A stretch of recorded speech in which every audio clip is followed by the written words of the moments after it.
Assalamualaikum warahmatullahi wabarakatuh. Kami dari kelompok 1 yang beranggotakan Mas Ruyatul Inayah, Nur Hasanah, Said, Sofi Wira Astuti, dan Triana Julianingsi akan sedikit menjelaskan mengenai karbohidrat. Apakah teman-teman tahu?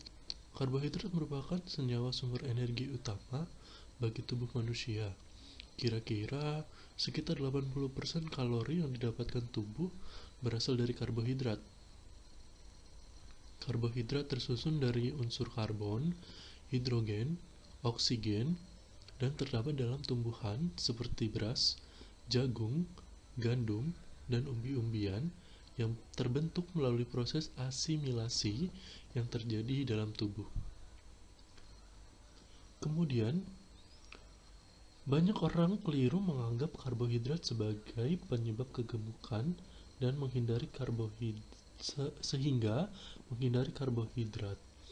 Ketika mencoba untuk menurunkan berat badan, strategi itu akan berguna jika karbohidrat yang dikonsumsi adalah simple karbohidrat, seperti minuman ringan, permen, dan kue. Tetapi akan lebih baik jika karbohidrat yang dikonsumsi adalah kompleks karbohidrat, seperti biji-bijian, kacang-kacangan, dan sayuran.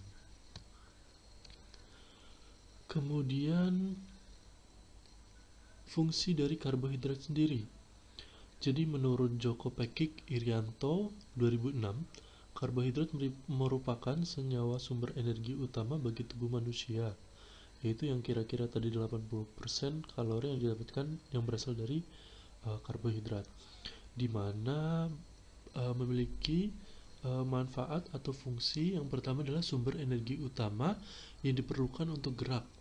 Jadi 1 gram karbohidrat itu menghasilkan 4 kalori. Kemudian pembentuk cadangan sumber energi. Kelebihan karbohidrat dalam tubuh akan disimpan dalam bentuk lemak sehingga cadangan sumber energi yang sewaktu-waktu dapat dipergunakan. Yang ketiga adalah memberi rasa kenyang. Karbohidrat juga mempunyai volume yang besar dengan adanya selulosa sehingga memberikan rasa kenyang. Yang keempat ada memberi rasa manis. Memberi rasa manis pada makanan. Ini khususnya pada monosakarida dan disakarida. Yang kelima ada menghemat protein. Jika karbohidrat makanan tidak tercukupi, maka protein akan digunakan untuk memenuhi kebutuhan energi dengan mengalihkan fungsi utamanya sebagai zat pembangun. Kemudian yang keenam ada mengatur metabolisme lemak. Jadi karbohidrat ini akan mencegah terjadinya oksidasi lemak yang tidak sempurna, sehingga menghasilkan bahan-bahan keton berupa asam asetoasetat, aseton, dan asam beta hidrat butirat. Bahan-bahan ini dibentuk dalam hati dan dikeluarkan melalui urin dengan mengikat basa berupa ion natrium. Hal ini dapat menyebabkan ketidakseimbangan natrium dan dehidrasi serta pH cairan tubuh menurun. Dan fungsi yang terakhir yaitu membantu pengeluaran feses dengan cara mengatur peristaltik usus dan memberi bentuk pada feses.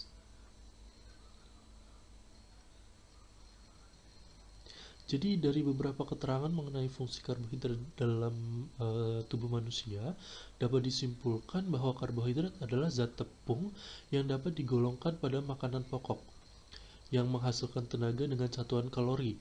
Jadi 1 gram karbohidrat itu dapat menghasilkan 4 kalori. Sumber tenaga ini dibutuhkan untuk melakukan kegiatan sehari-hari seperti berjalan, bekerja, dan juga berpikir. Kemudian ada klasifikasi karbohidrat. Karbohidrat itu ada yang tersedia dan ada yang tidak tersedia. Karbohidrat yang tersedia itu adalah karbohidrat yang dapat dicerna dan diserap serta dimetabolisme oleh tubuh. Sedangkan karbohidrat yang tidak dapat dicerna adalah karbohidrat yang tidak dapat dihidrolisa oleh enzim-enzim pencernaan sehingga tidak dapat diserap oleh tubuh. Jadi penggolongan karbohidrat ini dalam ilmu gizi itu ada beberapa contohnya atau ada beberapa penggolongannya. Yang pertama ada monosakarida. Monosakarida itu terdiri dari 3 sampai 6 atom karbon dan zat ini tidak dapat lagi dihidrolisis oleh larutan asam dalam air sehingga menjadi karbohidrat yang lebih sederhana. Kemudian contoh-contoh dari monosakarida sendiri itu ada seperti triosa, kemudian tetrosa, pentosa, heksosa, dan juga heptosa. Monosakarida sendiri itu juga ada beberapa contohnya lagi, atau ada 3 jenis monosakarida yang penting bagi tubuh. Yang pertama ada glukosa. Jadi glukosa itu banyak dijumpai di alam, terutama pada buah, sayur, madu, kemudian tetes tebu, dan lain sebagainya. Di dalam tubuh, glukosa itu didapatkan dari hasil akhir pencernaan amilum, sukrosa, maltosa, dan laktosa. Glukosa itu dijumpai di dalam aliran darah atau disebut dengan kadar gula darah dan berfungsi sebagai penyedia energi bagi seluruh sel-sel dan juga jaringan tubuh. Yang kedua ada fruktosa, disebut juga gula buah ataupun levulosa. Jenis sakarida yang paling manis dan banyak dijumpai pada mahkota bunga, madu, dan hasil hidrolisa dari gula tebu. Di dalam tubuh, fruktosa itu didapatkan dari hasil pemecahan sukrosa. Kemudian yang ketiga itu ada galaktosa. Tidak dijumpai dalam bentuk bebas di alam, tetapi galaktosa itu dalam tubuh itu merupakan hasil dari hidrolisa dari laktosa. Kemudian klasifikasi yang kedua ada disakarida. Disakarida merupakan bentuk dari 2 molekul monosakarida yang sejenis atau tidak sejenis. Disakarida itu dapat dihidrolisis oleh larutan asam dalam air sehingga terurai menjadi 2 molekul monosakarida. Kemudian contoh-contohnya ada sukrosa, ada maltosa, trehalosa, dan laktosa. Sukrosa adalah gula yang kita pergunakan sehari-hari, sehingga lebih sering disebut gula meja atau table sugar atau gula pasir, atau dan juga disebut dengan gula invert. Mempunyai 2 molekul monosakarida yang terdiri dari 1 molekul glukosa dan 1 molekul dari fruktosa. Kemudian yang kedua ada maltosa. Mempunyai 2 molekul monosakarida yang terdiri dari 2 molekul glukosa. Kemudian di dalam tubuh, maltosa itu didapatkan dari pemecahan amilum. Lebih mudah dicerna dan rasanya itu lebih enak dan lebih nikmat. Kemudian yang terakhir itu ada laktosa. Mempunyai 2 molekul monosakarida yang terdiri dari 1 molekul glukosa dan 1 molekul galaktosa. Laktosa ini kurang larut di dalam air. Kemudian yang ketiga klasifikasinya ada oligosakarida. Itu senyawa yang terdiri dari gabungan molekul-molekul monosakarida yang jumlahnya itu antara 2 sampai 8 molekul monosakarida. Ini contohnya itu ada trisakarida, tetrasakarida, probiotik, dan lain sebagainya. Kemudian yang keempat itu adalah polisakarida, yaitu senyawa karbohidrat kompleks yang mengandung lebih dari 60.000 molekul monosakarida yang tersusun itu membentuk rantai lurus ataupun bercabang. Polisakarida itu rasanya itu tawar atau tidak manis, tidak seperti monosakarida dan disakarida.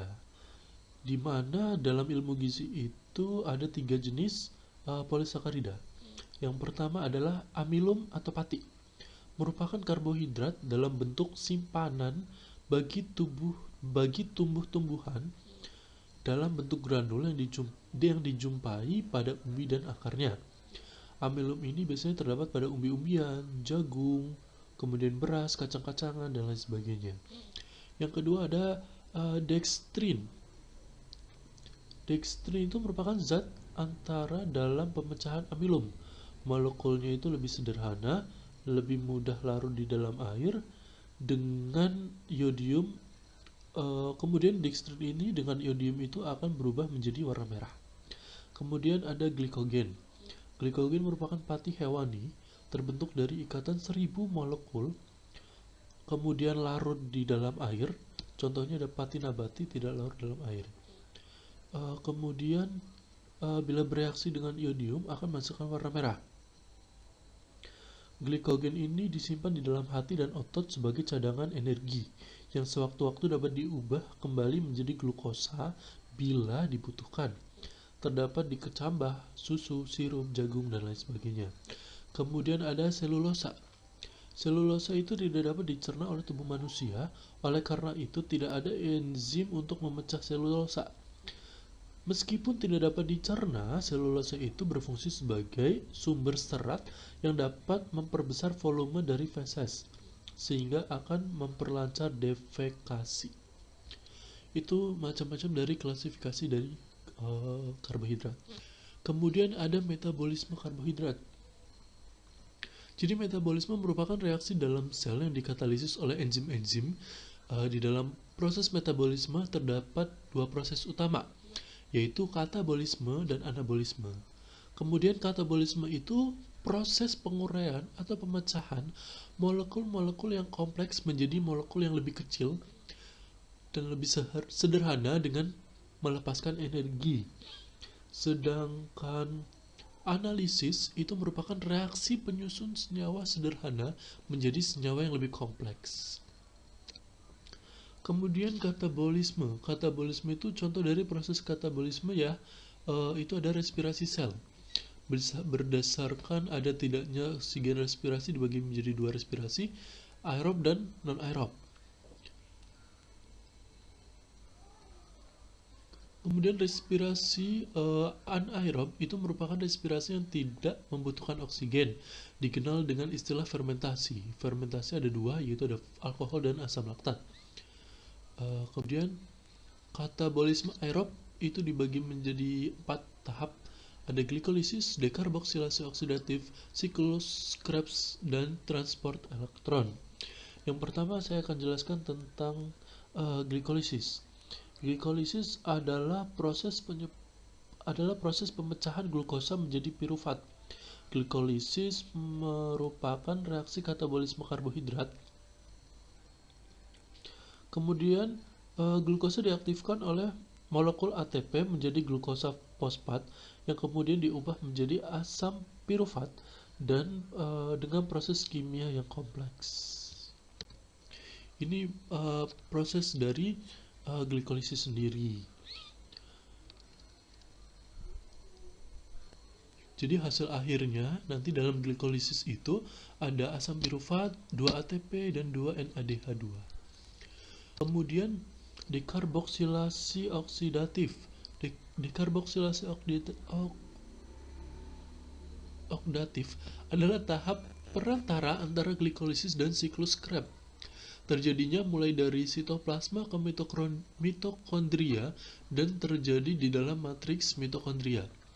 Di tahap ini, dua asam pirufat akan mengalami 3 proses, yaitu dekarboksilasi, oksidasi, dan penggabungan dengan koenzim A. Ini merupakan gambar dari dekarboksilasi oksidasi. Kemudian ada siklus Krebs. Siklus Krebs itu dimulai dari senyawa asam sitrat atau asam trikarboksilat yang mengalami serangkaian reaksi untuk menghasilkan CO2 dan elektron dalam jumlah yang besar. Transport elektron itu terjadi di bagian membran kristal, merupakan mekanisme pembentukan energi terbesar yang berasal dari NADH dan FADH.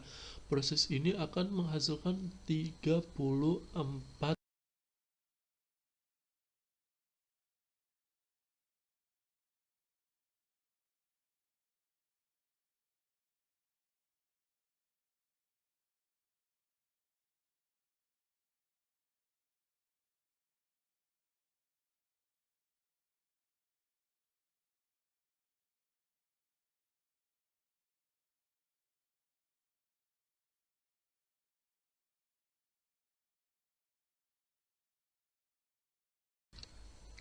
Kemudian ada jenis-jenis penyakit yang ditimbulkan akibat kekurangan karbohidrat. Yang pertama ada maramus. Itu gangguan akibat kekurangan asupan makanan yang mengandung karbohidrat. Dapat mengakibatkan penyakit, di antara lain adalah penyakit yang sering mengenai anak balita di bawah 5 tahun atau disebut juga dengan penyakit marasmus. Kemudian ciri-ciri penyakit marasmus itu selalu merasa kelaparan, anak sering nangis, tubuh menjadi sangat kurus, biasanya pada anak yang terkena penyakit busung lapar. Kemudian kulit menjadi keriput, pernafasan terganggu akibat tekanan darah dan detak jantung yang tidak stabil. Penyakit marasmus itu berbahaya dan bisa menyebabkan kematian apabila tidak ditangani secara cepat, tepat, dan serius. Penyakit kekurangan karbohidrat marasmus ini akan mengakibatkan tumbuh kembang anak menjadi terhambat. Perkembangan kecerdasannya itu menjadi lambat dan tidak menutup kemungkinan akan berdampak pada perkembangan psikologinya. Kasus nasional atau di Indonesia, kasus busung lapar yang menyerang anak-anak di bawah usia 5 tahun itu mencapai sekitar 8%. Kemudian yang kedua ada kekurangan kalori dan protein. Penyakit kekurangan kalori dan protein pada dasarnya terjadi karena defisiensi energi dan defisiensi protein, disertai susunan hidangan yang tidak seimbang. Penyakit KKP atau kekurangan kalori protein terutama menyerang anak yang sedang tumbuh dan dapat pula menyerang orang dewasa. Kemudian penyakit KKP menyerang anak yang sedang tumbuh pesat saat balita, terutama usia 2-4 tahun. Beberapa gejalanya itu seperti anak kelihatan kurus, seolah-olah hanya tinggal kulit membalut tulang, muka berkerut, dan lain sebagainya. Kemudian pada anak yang kekurangan protein atau disebut dengan kwashiorkor, ditemui gejala antara lain anak apatis, rambut kepala halus dan jarang, rambut berwarna kemerahan, dan lain sebagainya. Kemudian bila KKP menyerang orang dewasa, itu akan terlihat gejala seperti udema, kemudian kelaparan, dan lain sebagainya. Kemudian ada hipoglikemi, adalah suatu kondisi di mana kadar glukosa darah yang abnormal terjadi kalau kadar glukosa darah itu di bawah 50 hingga 60 mg per desiliter. Kemudian faktor-faktornya itu asupan karbohidrat yang kurang, diet, kemudian karena muntah, kemudian karena menyusui, absorpsi yang cepat, kemudian alkohol, dan lain sebagainya. Kemudian dampak kelebihan karbohidrat. Karbohidrat itu merupakan salah satu zat gizi yang fungsi utamanya adalah menghasilkan energi dalam tubuh. Tetapi jika manusia mengonsumsi karbohidrat secara berlebihan, itu juga akan berdampak pada kesehatan. Yang pertama adalah diabetes mellitus. Diabetes mellitus atau kencing manis adalah penyakit akibat gangguan metabolisme karbohidrat yang disebabkan oleh jumlah insulin yang kurang atau karena kerja insulin yang tidak optimal, sehingga insulin tidak bisa masuk ke dalam sel dan hanya menumpuk di pembuluh darah. Kemudian mekanisme timbulnya penyakit diabetes itu, yang pertama karena metabolisme karbohidrat, dan diabetes mellitus itu adalah dua mata rantai yang tidak dapat dipisahkan. Keterkaitan antara metabolisme karbohidrat dan diabetes mellitus dijelaskan oleh keberadaan hormon insulin. Penderita diabetes mellitus mengalami kerusakan pada produksi maupun sistem kerja insulin. Sedangkan ini sangat dibutuhkan dalam melakukan regulasi metabolisme karbohidrat. Akibatnya, si penderita diabetes mellitus itu akan mengalami gangguan pada metabolisme karbohidrat. Kemudian cara pencegahannya bagaimana? Itu dengan merencanakan pola makan. Dapat dilakukan dengan pembatasan kalori, terlebih untuk penderita dengan kondisi kegemukan. Menu dan jumlah kalori yang tepat umumnya itu dihitung berdasarkan kondisi individu pasien. Jadi harus makan makanan yang seimbang. Contohnya itu seperti karbohidratnya harus dimakan itu 60-70%, kemudian proteinnya itu 10-15%, dan lemaknya itu sekitar 20-25% untuk pasien yang mengalami diabetes mellitus. Kemudian ada obesitas. Jadi obesitas itu didefinisikan orang yang oversize atau kelebihan berat badan dari angka normal yang disarankan WHO. Untuk laki-laki itu tidak boleh lebih dari 30 BMI-nya, dan untuk perempuan itu BMI-nya tidak boleh lebih dari 28,6. Kemudian mekanisme terjadinya obesitas itu karena adanya faktor nutrisi. Peran nutrisi dimulai sejak dalam kandungan, yaitu jumlah lemak tubuh dan pertumbuhan bayi dipengaruhi oleh berat badan ibu. Obesitas terjadi karena adanya ketidakseimbangan antara energi yang masuk dengan energi yang keluar, dan merupakan akumulasi simpanan energi yang berubah menjadi lemak. Dengan meningkatnya usia, kecepatan metabolisme juga mulai menurun. Itu mulai sekitar usia 30 tahun. Bila aktivitas fisik juga berkurang, maka timbunan lemak itu menjadi kegemukan. Kemudian dampak obesitas itu meningkatkan risiko terjadinya berbagai macam gangguan kesehatan.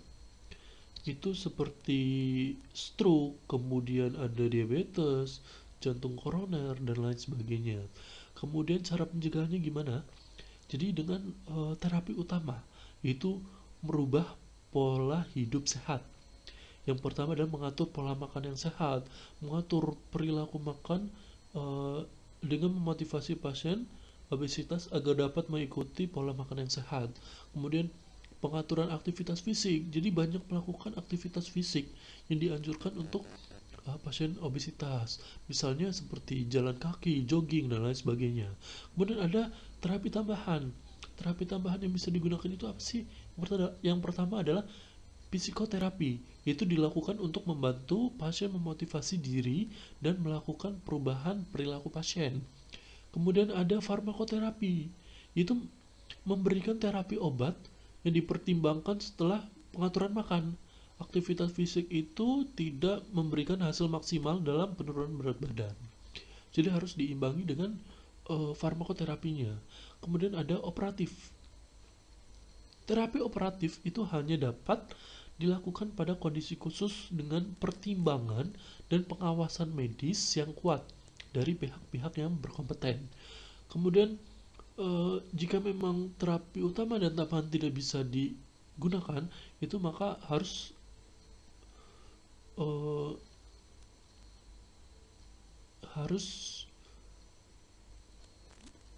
ke dokter.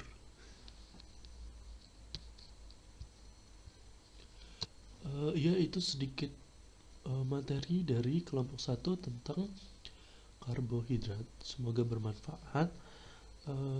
Jika ada yang ingin ditanyakan, bisa langsung tanyakan ke forum diskusi. Terima kasih. Wassalamualaikum warahmatullahi wabarakatuh.